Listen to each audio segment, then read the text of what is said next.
Welcome to today's deep dive. We have got a really, I think, a really challenging but necessary topic today. Oh, absolutely. It's one of those topics that really pushes back on how we usually operate. Right. So today we are diving into Chapter 8 of Dev Ragu's book, Armed with Grace. And specifically, we're looking at this concept of the gratitude offensive. Yeah, the gratitude offensive, which is Yeah. such an intentional phrase. It really is. Yeah. Because, usually when we think about gratitude, we picture something that's incredibly polite and, frankly, a little passive. Right, like writing a thank you note. Exactly. It's the obligatory thank you card after a birthday or, going around the table in late November saying what you're thankful for. When the turkey is carved and everything is fine. Right. When the bills are paid, everyone's healthy, and life is just cooperating. It's a very comfortable concept then. It is comfortable. I mean, it's the socially expected response to good circumstances.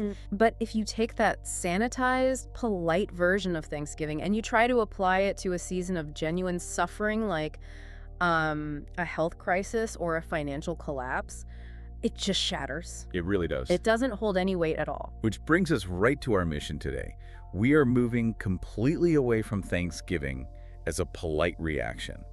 And we're going to explore it as an active, offensive spiritual weapon. Which is so crucial when you're in the middle of just absolute difficulty. But, we have to confront the obvious friction here right out of the gate. Yeah. Because for a lot of people, and maybe for you listening right now, the very idea of expressing gratitude feels almost insulting when you're in severe pain. Oh, totally. If you are sitting in a hospital waiting room or, staring at an overdrawn bank account, being told to just be thankful. Ugh, it sounds so dismissive. It sounds like toxic positivity. And we need to be crystal clear early on. What we're exploring today is absolutely not about dismissing your suffering. No, we are not plastering on a fake religious smile. Because that doesn't help anyone. Okay, let's unpack this a bit more. Because thanking God for a crisis honestly feels like a lie sometimes.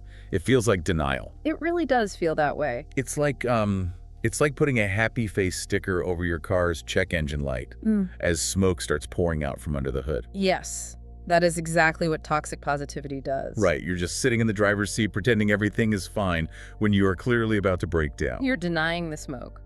But the biblical concept of gratitude operates on a completely different mechanism. How so? Well, it is looking directly at that broken engine, acknowledging out loud that it is completely shattered and you are stranded. But then it's turning to the master mechanic and saying, I trust your expertise to fix this. Wow. Okay. So you aren't denying the reality of the smoke at all? Not at all. You are just choosing to focus your attention on the reality of the mechanic. But practically speaking, how does that actually work? Because holding both of those realities at the exact same time, like the brokenness of the situation and the goodness of God, it feels like it would just tear you apart psychologically. It is a profound tension, yeah. So how do you hold genuine grief and genuine gratitude at the exact same time without being a hypocrite? That is the big question. And it really comes down to a vital linguistic and theological distinction that we see in ancient texts. Specifically, from the Apostle Paul. Right, in Thessalonians. Yeah, in his first letter to the Thessalonians, Paul writes this really specific directive. He says, give thanks in all circumstances. In all circumstances. The crucial word there is in. He deliberately does not say to give thanks for all circumstances. And that one little preposition just completely alters the assignment, doesn't it? In verses 4. It alters everything. Because, you aren't thanking God for the cancer diagnosis. Right, of course not. You aren't thanking him for the divorce or the betrayal or the job loss. Thanking God for evil or suffering would be absurd. It would be, yeah. Instead, we are thanking God for his presence, his promises, and his past track record of faithfulness within the pain. So you are in the dark room, but you are thanking God that he is in the room with you. Exactly. Which means gratitude and grief not only can exist simultaneously, they actually must exist together if you are going to navigate trauma with your faith intact. It makes so much sense. So it's really less about celebrating the hardship and more about deploying a form of resistance against despair. Spiritual resistance, yes. But we usually think of resistance as, fighting back, like swinging a sword or arguing or pushing against something. We don't naturally think of saying thank you as a combat tactic. No, we don't. So how exactly does gratitude function as spiritual resistance? What's fascinating here is when you look at the neurobiology of fear, And you see how this ancient spiritual practice of gratitude directly counteracts it. Okay, tell me more about that. Well, when you are terrified, like when a massive crisis hits, your brain's amygdala, which is the fear center, just hijacks your nervous system. Oh yeah, the fight or flight response. Right. And from an evolutionary survival standpoint, your vision literally tunnels. Your brain forces you to hyper-focus on the threat. So all you can see is the problem, the lack, the danger. Exactly. And emotions like bitterness and discouragement, they do the exact same thing. They shrink your world down to the size of your pain. Your whole reality just becomes that unpaid bill on the counter. Or the medical chart. Yeah. You literally can't see anything outside of that perimeter. Precisely. And if we look at this through the lens of a spiritual battle, that tunnel vision is exactly what the enemy wants. Because it keeps you trapped. Right. If darkness can keep you entirely focused on the threat, you forget who you belong to. You forget the resources you have, and you just surrender to despair. So how does gratitude disrupt that? Gratitude is a weapon because it forces the brain, specifically the prefrontal cortex, to engage. And it forcibly expands your vision back out. It breaks the tunnel vision. It shatters it. It is a deliberate, calculated declaration that the enemy's worst is not the whole story. I love that. The enemy's worst is not the whole story. Let's look at how this plays out historically, because Dev Ragu's book brings up the story of Paul and Silas in the book of Acts. Yes, Acts chapter 16. It is such a powerful example. And the setup here is just brutal. I mean, they have been severely beaten by a mob. They are chained in the stocks. And thrown into the innermost, darkest part of a Roman prison. Right. Just absolute physical and emotional rock bottom. If you really think about the sensory reality of a first-century inner Roman cell, it is pitch black. It is freezing and damp. There's probably raw sewage. Oh, definitely. And their backs are lacerated from the beating. They have every right, humanly speaking, to panic or to just be furious with God. Anyone would be. But the historical record tells us that at midnight they were praying and singing hymns to God. They are deploying the gratitude offensive right there in the dark. And the mechanism of why that matters so much is really interesting. They worship before the prison doors open. Yes, that is the key. Their praise was not a reaction to a sudden rescue. Right? Their faithfulness, their choice to sing, came before the breakthrough even happened. They used worship to confound the darkness of the cell. Now here is where it gets really interesting, but also where I think a lot of people struggle. And I want to push back on this a little bit on behalf of anyone listening right now. Sure, go ahead. Because if you are listening to this and you are in your own version of that prison cell, it is very easy for us to sit here in a studio thousands of years later and analyze Paul and Silas singing in the dark. Because we already hold the completed text. Exactly. We know the ending. We know that in the very next verse, a massive earthquake hits, the chains fall off, and the doors fly open. Right. But how do you, the listener, deploy this when you are the one sitting in the chains today and you have absolutely no idea if the doors will ever open? What if you sing and the earthquake never comes? That is the deepest, most difficult question we can ask about this. And to answer it, we really have to shift our focus away from the physical, historical prison in Rome. Okay, to where? To the internal landscape of the human mind. The ultimate goal of the gratitude offensive isn't necessarily to manipulate God into sending an earthquake. Oh, wow. Okay. It's to change our internal posture when we are terrified of the future and we don't know the ending. So it's an internal architectural shift. It's not just some external magic trick to get what we want. Exactly. How does gratitude restructure that internal posture then? Well, if we look at Paul's later writings, specifically in Philippians 4, he maps out the exact architecture of this shift. I think I know the verse you're talking about. Yeah, he writes, "Do not be anxious about anything, but in every situation, by prayer and petition, with thanksgiving, present your requests to God." With thanksgiving. Yes. The pivot point, the hinge that the entire psychological and spiritual shift relies on, is those two words, with thanksgiving. It's acting as a fulcrum. The fulcrum, exactly. It's the tipping point. The point where the whole weight of the situation tips in a different direction. The concept of the fulcrum is brilliant here because you can ask God to change what hurts. You can beg him to remove the cancer or, fix the marriage. You're allowed to ask for those things. Absolutely. But when you do it with thanksgiving, you are simultaneously thanking him for who he is, regardless of the outcome. You are anchoring your nervous system and your spirit to his unchanging character. That's beautifully said. it shifts the internal posture from this frantic, spiraling, God, please fix this, I am terrified and alone, to a faith-filled, anchored, God, thank you that you are bigger than this problem. Thank you that you have not abandoned me. Now I am asking you to fix this. Right. So what does this all mean for the everyday reality of the listener? It means the actual request you make to God doesn't even have to change. Not at all. You are still asking for the healing. You are still desperately asking for the financial breakthrough or, for your teenager to finally come home. What fundamentally changes is your posture. The posture of the person asking. You are bringing the reality of who God is right into the stark reality of how bad the situation is. You are declaring His goodness before you even see the answer. You are refusing to let anxiety dictate the terms of your conversation with God. You are letting gratitude set the table instead. And when you do that, the text in Philippians says the result is a peace that transcends all understanding. Guarding your heart and your mind, yeah. The peace comes before the resolution. It does. Every single time. Now, if this mechanism anchors the internal nervous system and the mind, it is fascinating to see how it also scales up to massive external battlefield scenarios. Oh, for sure. Because this isn't just a psychological trick for inner peace, right? It actually alters the spiritual hierarchy of a space. It shifts the atmosphere completely. Well, let's talk about the historical account in 2 Chronicles chapter 20 with King Jehoshaphat. This is one of the most vivid demonstrations of the gratitude offensive in action. It's just wild. It really is. So the nation of Judah is facing this vast invading coalition of armies. Militarily speaking, Judah is completely outmatched. I mean, total annihilation is on the horizon. And Jehoshaphat is terrified, which makes sense. From a purely tactical standpoint, it's over. You would expect a king in that situation to, put his heaviest infantry on the front lines, draft everyone, and build up the barricades. But he doesn't do that. He does something that makes absolutely zero military sense. None. Yet it makes perfect spiritual sense. He appoints a choir. A choir? Yes, he sends singers walking out ahead of the armed soldiers. And they aren't even singing like a complex battle anthem. Right, they are chanting a simple, repetitive line of thanksgiving. Give thanks to the Lord, for His love endures forever. Just picture that. A choir on the front lines of a brutal ancient war.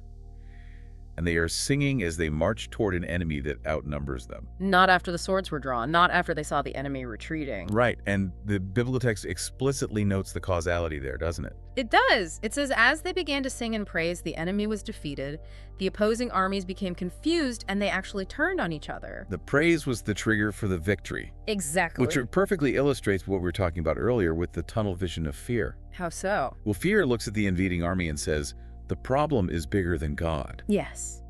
But worship, standing on the front line with nothing but a song, forcefully declares, God is bigger than the problem. Wow. Yes. And if we connect this to the broader mechanics of spiritual warfare, we see why this is so devastating to the enemy. Because worship reorders everything. It puts God in His rightful place of supreme authority, and it puts the enemy in his place as a defeated foe. It reorients the entire hierarchy of the moment. So when you choose to worship in the face of absolute terror, you forcefully shift the spiritual atmosphere. You carve out a space where God's presence fills the room. And fundamentally, where the light of God's presence expands, darkness is evicted. It has to flee. It just can't stay. Right. The enemy is completely confounded by a believer who, when stripped of every comfort and facing a massive threat, still chooses to say, give thanks to the Lord, for His love endures forever. It is the ultimate counterattack, because the enemy's entire strategy relies on you cowering, complaining, and ultimately doubting God's goodness when things get hard. And instead, you march out with a choir. But let's bring this down from the ancient battlefields of Judah and the Roman prisons. Let's do it. Having seen this massive theological and historical power of gratitude, how does this translate to, a random Tuesday? That is the crucial question. How do you, the listener, practically deploy this weapon in your living room when the kids are screaming, the car just broke down again, and you're carrying a level of ministry or life fatigue that just feels crushing? This is where we have to get highly practical, because a weapon isn't useful if you don't know how to wield it in your daily life. Exactly. The application here from the book is a specific exercise called the gratitude offensive. Okay, walk us through it. When you feel that anxiety starting to spiral, when your chest tightens, your thoughts race, and that tunnel vision sets in, you have to forcefully interrupt the pattern. Stop whatever you're doing. Yes. Stop. Grab a pen or speak it out loud and list 10 highly specific things you are genuinely grateful for in that exact moment. And the specificity is the key to making this work, isn't it? It absolutely is. If you just vaguely say, I'm thankful for my family, my house, and my job, your brain just skims over it. Becomes religious rote. Right, you have to get granular. I'm thankful for the exact sound my daughter made when she laughed at breakfast, or I'm thankful for the heat of this coffee mug against my hands. Because specificity grounds your brain in reality. It forces your neural pathways to search for tangible evidence of God's goodness in the micro moments of your day. Which pulls you out of the abstract terror of the future. And plants you firmly in the grace of the present moment. I love that. And I want to challenge you, the listener, to do this right now. You don't even have to start with 10. No, 10 can feel overwhelming. Especially if you are in a season of heavy disappointment, or you're waiting on God for something that is just breaking your heart. 10 might feel impossible. Start smaller. Start by naming just 3 specific things you can thank God for today. Maybe it's a friend who texted just to check in. Or the fact that you have a roof over your head during a storm. Or maybe, if you are really in the thick of it, it is simply the physical breath weaving in and out of your lungs right now. Just name 3 things. That is a perfect, manageable starting point. And, as we talk about deploying these spiritual tactics, it is absolutely critical that we bring in a sense of balance and wisdom here. Okay.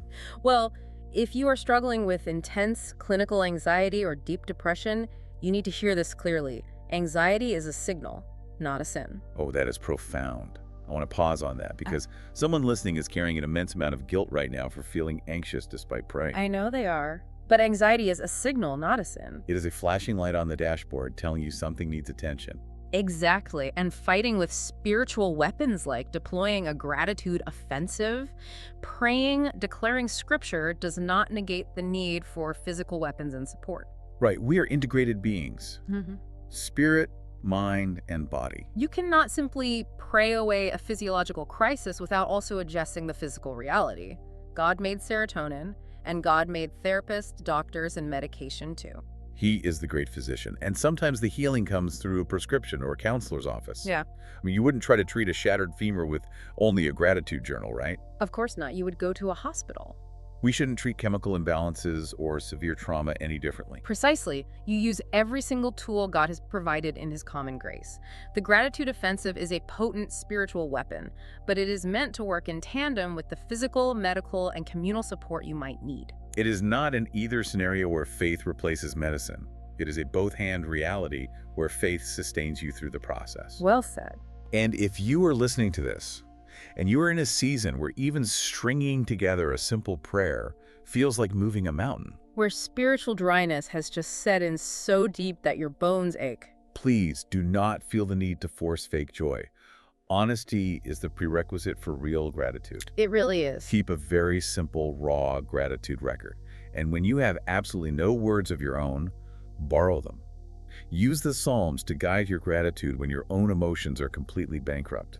Because the Psalms are filled with writers who were terrified, despairing, and yet deliberately chose to remember God's character. That is the enduring beauty of the biblical text. It gives us a vocabulary for our pain, and it speaks for us when we are utterly speechless. So if we synthesize everything we've explored today about the gratitude offensive, Yeah, bring it together for us. choosing gratitude does not mean your battle is over. It doesn't mean the pain magically disappears or the situation is instantly fixed. Right. It simply means you are deciding that the battle does not get the final word.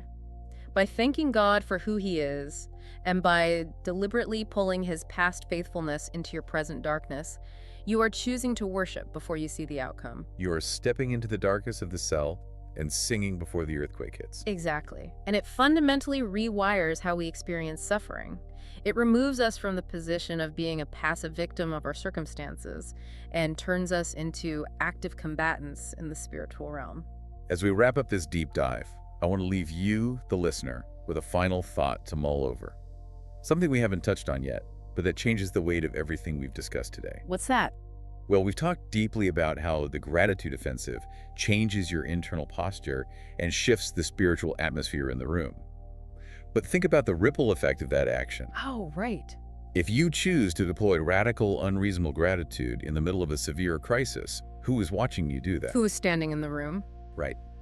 If you fight a financial collapse or a health scare, not with bitterness, but with a deliberate spoken trust in God's goodness, how does that alter the generational legacy you are passing down to your children? That is so powerful. What does it do to the faith of a friend or a spouse who is standing in the room observing your battle? When you choose to sing in the dark, you aren't just confounding the enemy and anchoring your own soul. You might actually be providing the exact light someone else needs to find their way through their own prison cell. Your gratitude offensive doesn't just change your present circumstances, it rewires the legacy you leave behind. Exactly. If this conversation resonated with you today, I warmly invite you to get a copy of Armed with Grace by Dev Raku. He goes so much deeper into these biblical mechanics, offering profound encouragement and a highly practical framework for your daily spiritual growth. Thank you for joining us on this deep dive. Keep your vision wide and keep your gratitude offensive ready.